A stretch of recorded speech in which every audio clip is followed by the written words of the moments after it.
ओम साई राम दोस्तों, स्वागत है आपका मेरे YouTube चैनल में। इस वीडियो में मैं आपको लेकर चलूंगा महाराष्ट्र के शिरडी शहर में, जहां पर मैं आपको पूरी डिटेल में सब कुछ बताऊंगा।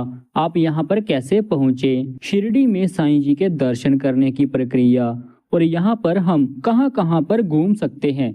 इसी के साथ यहाँ पर ठहरने और खाने पीने के बारे में भी पूरी जानकारी मैं दूंगा। तो दोस्तों, अगर आप शिरडी आने का प्लान बना रहे हैं तो ये वीडियो आपके लिए काफी ज्यादा हेल्पफुल रहेगी। तो वीडियो को अंत तक जरूर देखें। कमेंट में ओम साई राम भी लिख दें। शिरडी आने के लिए आप सबसे पहले अपने किसी भी नजदीकी रेलवे स्टेशन से इन 3 रेलवे स्टेशनों की ट्रेन देख लें। पहला Sainagar Shirdi railway station. Train मिल गई तो ठीक है, नहीं तो आगे दूसरा स्टेशन कोपरगांव जंक्शन, जो कि शिरडी से 18 किलोमीटर की दूरी पर ही है। और तीसरा रेलवे स्टेशन मनमाड़ जंक्शन, जो कि शिरडी से 58 किलोमीटर की दूरी पर है। दोस्तों, आप इन तीनों स्टेशनों में से किसी एक स्टेशन पर आ जाएं। साईनगर शिरडी रेलवे स्टेशन की ट्रेन डायरेक्ट मिल गई तो ठीक है, वरना बाकी 2 ऑप्शन भी आपके पास है। यहाँ से भी ट्रेन मिल जाएगी और इन दोनों रेलवे स्टेशन से भी आप बस पकड़कर शिरडी बस स्टैंड आ जाएं, या फिर यहीं से ट्रेन पकड़कर साईनगर शिरडी रेलवे स्टेशन आ जाएं। इन दोनों रेलवे स्टेशन से आपको शिरडी रेलवे स्टेशन की बहुत सारी ट्रेनें मिल जाएंगी, तो बेफिक्र रहे। इसी के साथ ये रही कुछ ट्रेनों की लिस्ट। आप इनमें से ट्रेन चूज कर सकते हैं जो कि आपके शहर से जाती होगी। आप यहाँ पर फ्लाइट के माध्यम से भी आ सकते हैं। यहाँ पर नजदीकी एयरपोर्ट, जो कि 14 किलोमीटर की दूरी पर ही है, शिरडी एयरपोर्ट। तो आप यहाँ पर एयरपोर्ट आ जाएं। बाहर ही आपको बस या फिर प्राइवेट ऑटो मिल जाएगा, जो कि आपको शिरडी मंदिर के पास पहुंचा देगा।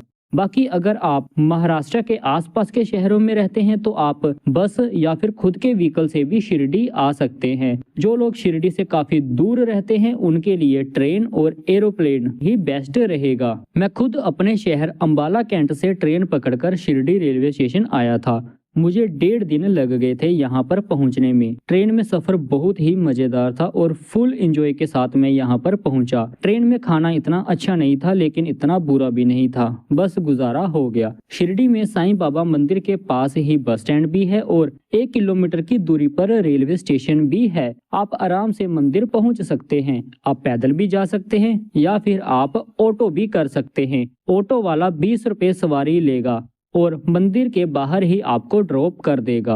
अब बात करते हैं यहाँ पर ठहरने की व्यवस्था के बारे में। दोस्तों, शिरडी में रहने का बहुत ही बढ़िया इंतजाम किया हुआ है। यहाँ पर सबसे बढ़िया 3 ऐसी जगहें हैं जहाँ पर कि आप अच्छे से रह सकते हैं। नंबर 1 साईं भक्त निवास, नंबर 2 द्वारावती, नंबर 3 साईं आश्रम भक्त निवास। इन तीनों आश्रम में आप स्टे कर सकते हैं। ये रही इन तीनों आश्रमों में रूम बजट की लिस्ट। दोस्तों, इन तीनों आश्रमों में आप 2 से ज्यादा लोग ही स्टे कर सकते हैं। अगर आप सिंगल हैं तो आपको यहाँ पर डोरमेंट्री की सुविधा भी मिल जाएगी। डोरमेंट्री 10 रुपए पर पर्सन बेड है, तो बेफिक्र रहे। यहाँ पर आप ऑनलाइन बुकिंग भी कर सकते हैं और ऑफलाइन बुकिंग भी कर सकते हैं। ऑनलाइन बुकिंग कैसे करते हैं अलग से वीडियो मैंने बनाई हुई है, जिसका लिंक मैंने डिस्क्रिप्शन में दिया हुआ है, आप देख सकते हैं। दोस्तों, यहाँ पर इन तीनों आश्रमों में ही ट्रस्ट की तरफ से फ्री भोजनालय की सुविधा भी दी हुई है। बेफिक्र होके आप यहाँ पर भोजन कर सकते हैं। इसके लिए सबसे पहले आपको एक टोकन लेना होगा, उसके बाद आप यहाँ पर भोजन करने जा सकते हैं। भोजन की व्यवस्था बहुत ही सुंदर और बहुत ही अच्छे ढंग से की हुई है। इन्हीं आश्रम में चाय की कैंटीन भी बनी हुई है, जहां पर कि आपको 2 रुपए में चाय, 3 रुपए में कॉफी और 3 रुपए में ही दूध मिल जाएगा।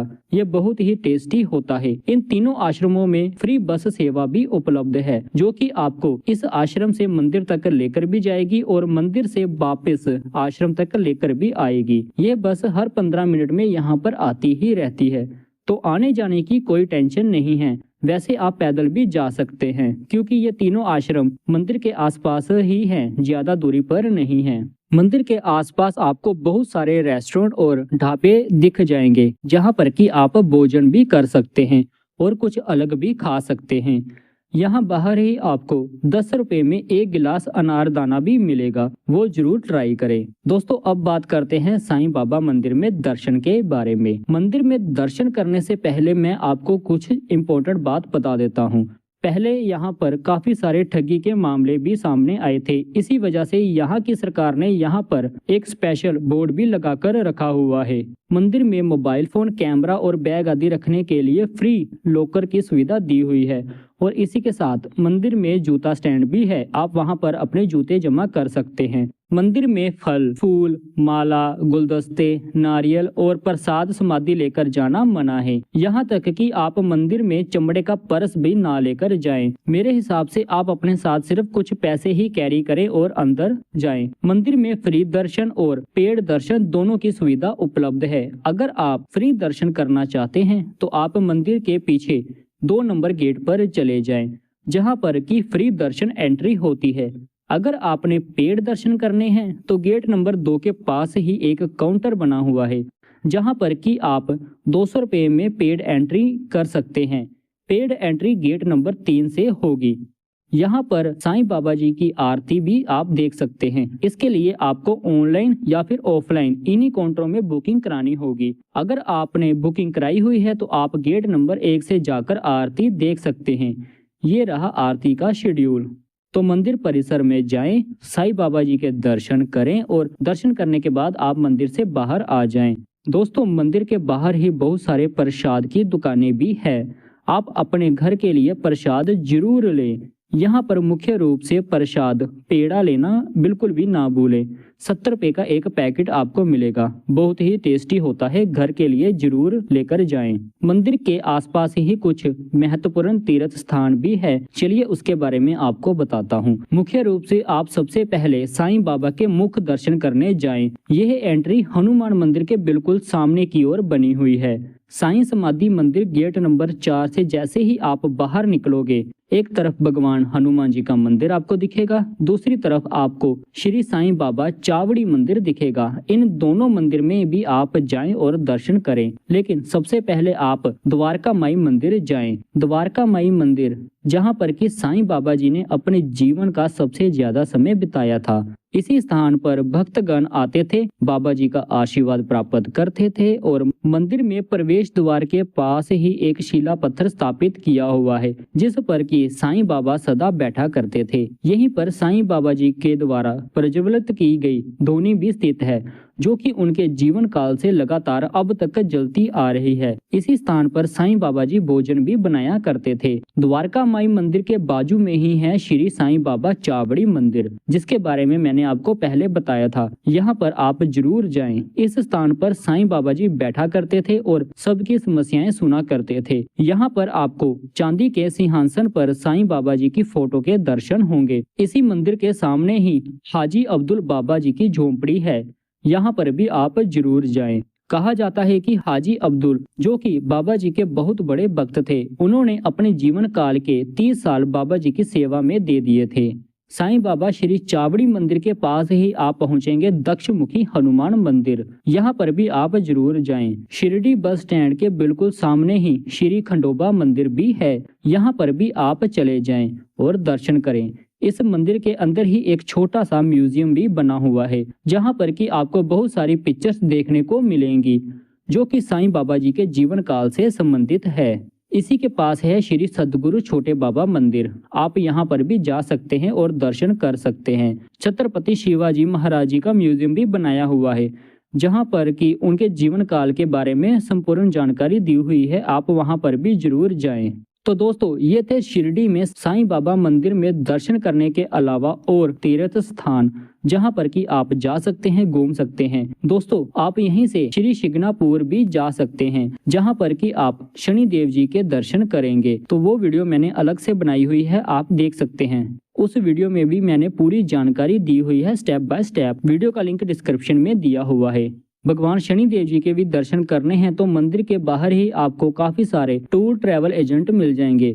वहां पर मिनी बस लगी होगी, जो कि 200 रुपये में आपको श्री शिगनापुर शनि देव जी के मंदिर लेकर भी जाएंगे और वापस भी लेकर आएंगे। सुबह बस चलती है और शाम को वापस आ जाती है, तो एक दिन आपका इसी में लग जाएगा। दोस्तों, यहीं से आप त्र्यंबकेश्वर ज्योतिर्लिंग महादेव मंदिर में भी जा सकते हैं। बाहर ही आपको वैसे ही बस मिल जाएगी, जो कि 300 रुपये में आपको त्र्यंबकेश्वर मंदिर लेकर भी जाएगी और पास ही में आपको 2-3 और मंदिर, उसके बाद आपको पंचवटी घुमाकर वापस यहीं पर आपको छोड़ देगी। तो दोस्तों, अगर आप शिरडी में दर्शन करने के लिए आए हैं तो 2 दिन का प्लान बिल्कुल भी ना बनाएं, क्योंकि अगर आप 2 दिन का प्लान बनाएंगे तो आप सिर्फ शिरडी और आसपास ही घूम पाएंगे और सिर्फ शिग्नापुर शनिदेव मंदिर में ही जाकर दर्शन कर पाएंगे। लेकिन अगर आप उसी 2 दिन के साथ 3 दिन और ऐड करेंगे तो आप त्र्यंबकेश्वर महादेव मंदिर 1 दिन और अगले दिन आप हरिहर फोर्ट ट्रैकिंग करने निकल जाएं और तीसरे दिन आप पंचवटी में चले जाएं, जहां पर कि आपको भगवान श्री राम जी के वनवास के दौरान पूरी जानकारी मिलेगी। आपको वहां पर त्रिवेणी संगम, माता सीता जी की कुटिया और उसी के साथ और काफी सारे मंदिरों के दर्शन भी होंगे। आराम से आप 1 दिन में यहाँ पर घूमें। तो दोस्तों, उम्मीद करता हूँ आपको ये जानकारी अच्छी लगी होगी। वीडियो अच्छी लगे तो लाइक जरूर करें और हमारे इस चैनल को सब्सक्राइब करना बिल्कुल भी ना भूलें।